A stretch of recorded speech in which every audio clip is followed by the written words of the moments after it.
Kemudian satu lagi, musuh lonjak maubat bak tengku-tengku. Habisnya le tengku tersebut dianjurkan untuk kemenyan.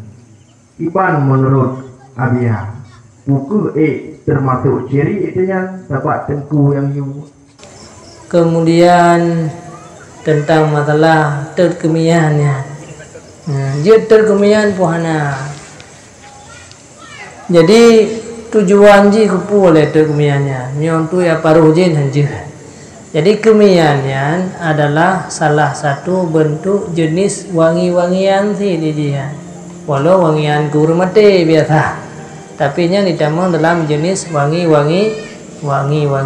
Sehingga menyagetannya tinggal ihram tatet kemian tapi asap tubuh walau hana mangan be tubuh tetap hukumnya haram. Inan membuktikan bahwa tet kemian asap kemiannya itamang dalam jenis wangian. Maka apabila tanya tatet kemian, maka anak puas, tapi dengan kasatnya adalah sebagai wangian, karena para malaikat gehadiri tempat yang na wangi-wangian.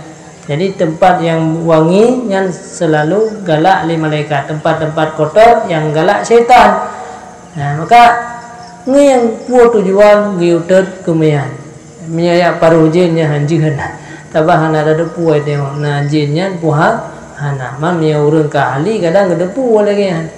Menanti bak tentang tet kemian bak orang yang meninggal. Ini ada dua buah pendapat ulama. Karena han gebi tafaul dengan yang hanaget, maka mia tafaul dengan apui, maka hukumnya makruh.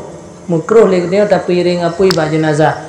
Tetapi mia datat kemiannya tujuan untuk mangat be kemtat be manyet, maka hukumnya boleh. Jadi inan dari dasar nasnya yang lun rumput, maka tentang masalah tet kemenyanyo lihat ile untuk apa tujuan ji untuk puas. Kira-kira lagi ya.